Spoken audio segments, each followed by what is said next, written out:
Hi everyone, in this video we are going to practice looking at several different structures and identifying whether or not they are a vitamin or a mineral. But hopefully within this very first question we'll be able to conquer that because it's actually quite simple. So the first one we're going to do is look at 5 different things and see whether or not they are a vitamin or a mineral. Go!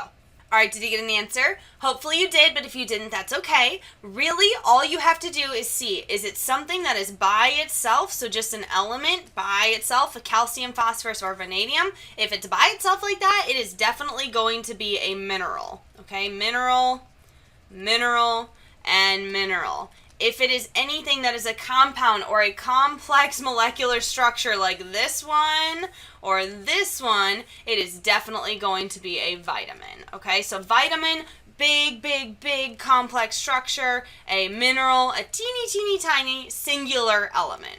All right, let's look at number 2. Now we're going to just look at vitamins here. So we're just looking at vitamins. We want to decide or predict whether or not they will be fat or water soluble. Go. All right, did you get an answer? Hopefully you did. This is something that is very challenging at first, but once you start diving deeper and deeper into it, it doesn't seem that bad. So the big thing when you're looking at fat or water-soluble vitamins is you're trying to decide whether or not you can identify hydrocarbons, so those big CH chains, but more importantly, you're looking for those OH groups, so an OH, an alcohol group. So let's start off by looking at this top structure in the left corner. When I go through this molecule, I see 1, 2, 3 OH groups. If you have 3 or more OH groups, it is a very, very good sign or a very good way to identify a water-soluble vitamin. So water-soluble. Let's look at our second structure. So this one does have oxygens in it, but it does not have any OH groups in there or those alcohol groups. So there's no way that this is going to be water-soluble. It's definitely going to be a fat-soluble vitamin. Let's look at our next one. All right, so now here is a tricky one because what I immediately identify is one OH group. One OH group does not going to tell you that you definitely have a water-soluble vitamin. It's not a way to just immediately identify that. Because what you're really looking for is, does this vitamin have a really, really long hydrocarbon chain? And that's immediately what I see. Is right here, I see tons and tons and tons of carbons and hydrogens that are smashed together. That definitely is going to trump one OH group. So when I look at this vitamin, I'm going to predict that it's going to be fat soluble, and I'm correct. Now let's move it over here to our second column, our uppermost one.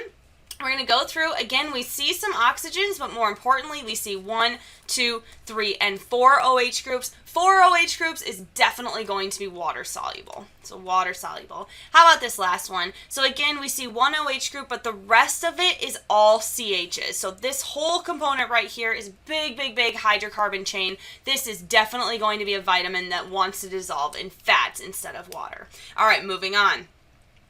Number 3. So we're done looking at vitamins. Now we're going to look at minerals. So I've listed out a couple different ones here. I think I have 10 different minerals. What I want you to do without looking at your notes, so just look at these and see what's in your brain. What do you actually know? What do you remember from the videos? Is this a macro, micro, or trace mineral? Go.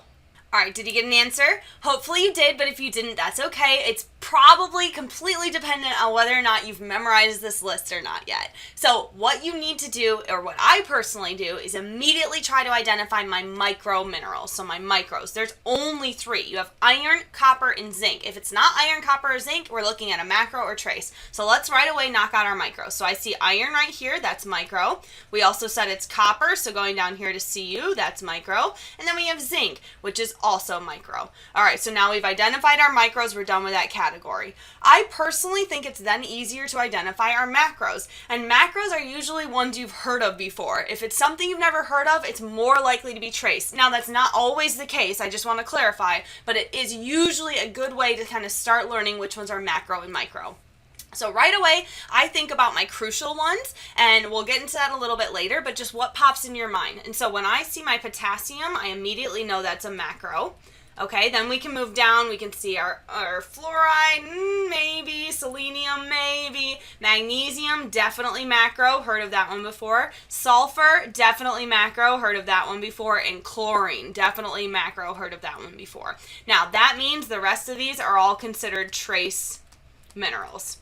Okay, Basically, what I'm telling you, you need to memorize your macro and your micro. Otherwise, there's no way you could have ever answered this question. Now, the last thing I want to do is use this same list, but I'm just going to go down here because I've rewritten it for you. And now I want to know out of this list right here, which one of these are considered crucial minerals, okay? Crucial minerals. Now, none of them are in their ionic state, so you're going to have to actually add their charge. But if they had their proper charge, which one of them are considered crucial? Go. All right, did you get an answer? Hopefully you did. There's only 5 crucial ones that you need to memorize. So let's see if you have them. The first one is definitely potassium. Potassium in its +1 state is considered a crucial mineral. Then we can move down here. We definitely have magnesium. Magnesium in its 2+ state is considered crucial. And chlorine in its -1 state is definitely considered crucial. The other 2 that you should absolutely memorize are calcium 2+ and sodium+. All right, that's it for this video. Hopefully vitamins and minerals are making a little bit more sense, but if not, practice, practice, practice. If not, email me, contact your teacher. Have a great week, take care of yourself, and drink water.